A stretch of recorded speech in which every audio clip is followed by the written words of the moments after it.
here he is, Bradley Walsh. You're looking very dapper. Thank you very much. It's lovely to see. I haven't seen you in ages. No, I know, I'm still alive. It's really nice to see you, Fee. It's really nice to see you. Really good to see you, but I see you all the time. But new venture coming up, big venture at Christmas, yes. Panto. Yes. But not the first time you've been in Panto. When was your first one? No, the first one is 1987, Theatre Royal Norwich with Wayne Sleep. Oh, gosh. And funny, it's a bit of a baptism of fire because I'd never done a show like that before, and I'd worked 3 years up at Cromer, and then I went taken to as a stand-up in Cromer, yeah? Stand-up, yeah, on the show there by the impresario Dick Condon, who then ran the Doyley Cart, and the great Dick Condon. And anyway, I was standing on stage and a comedy act came on. They were called Walker and Cadman. Okay. And one of them was dressed as E.T. So he came on dressed in a cloak and the rubber mask of E.T., but decided to over-egg the pudding and had another mask underneath. He was going to come on, take the mask off, go, oh, look, it's me, but he had another mask on to make everyone laugh. And what happened is the eyes had slipped inside. So now he's walked onto the stage blind, thinking, and he's kept walking in front of 1,500 people, straight into the pit, onto the top of the piano. Oh, no! As E.T. And that was live? Live. As if you haven't got enough to do. Yes. You're in Panto at Christmas. I am. I'm at Birmingham this year at the Barclaycard Arena, which is in town. That is massive. It is massive, and this is what we're doing. We're undertaking...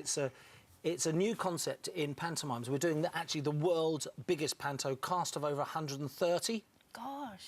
The set is 60 foot high, 120 foot wide. Yeah.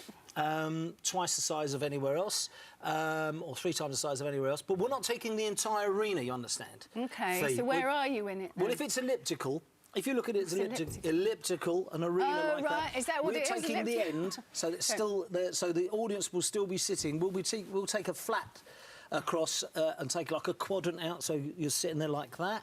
OK. So you can all sit and you're looking at the show, so you're not doing it in the round. Right. 4,000 people. I was going to say, but it still must have a large capacity. Yep. 4,000 people. But we've got 20 Bollywood dancers, we have 25-piece gospel choir, we have street dancers, Cirque du Soleil acts, horses, reindeer, everything going on. Horses, so that's a clue. Which pantomime is it? It is Cinderella. Yeah. It is Cinderella. Paul O'Grady is the fairy godfather. And your buttons, I've taken. Well, yeah, I'm a bit old to be buttons, but you know what I mean, more Velcro now, love. And Dick and Dom, of course, who are just wonderful. They're lovely, aren't they? Yeah, really good lads. And really they good. are... And they are playing The Prince and Dandini. Right. And we've got Hannah Grover, who's in Wicked, playing Cinderella. So it's all singing, all dancing. And the brilliant thing about it is, why we decided to do it, we've already had Disney in and met Disney, who want us to do something pretty similar elsewhere. So that's really nice. And other companies that have come in to see the concept. Brilliant. It's not like doing it in the theatre. It's not like doing this is going to be on an extraordinary scale. And we have some circus acts in, high wire, so a literal high wire circus act, trapeze acts going on. It's a bit like watching a Cirque du Soleil show, but in panto form as well. So, and it's got a massive cinema screen in the middle of this set, which is 3D. So everyone is in the front seat, no matter where you're sitting when the 3D's happening. And I've just saw the graphics for it yesterday. Sensational, really brilliant. And what about in front of a live audience? Have you ever played to a live audience of that size before? Yes, because strange enough, you know if the comics now, you see the comics now doing all these arena tours. Yeah, that's true. Yeah. Well, when I was 28.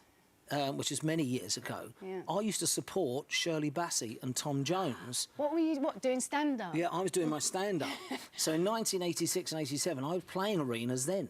So I was playing to like 11,000 people then.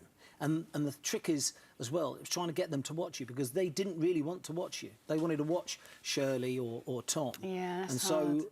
So I was... There was only the Shirley and her orchestra, or Tom and his orchestra, and me. I was the support act for 25 minutes. Yeah. So, and the management used to say, if you keep the audience, Brad, we'll be really chuffed. And, of course, it sort of worked, yeah. And that's...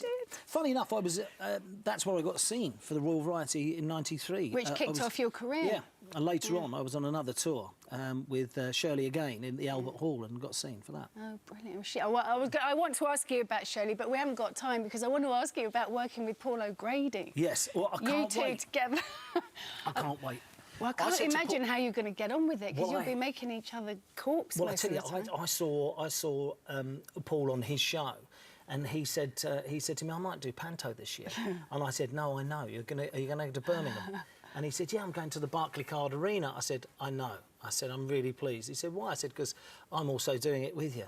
He said, are you really? I said, yeah. So we made a pact, and he said, I'd really love to fly.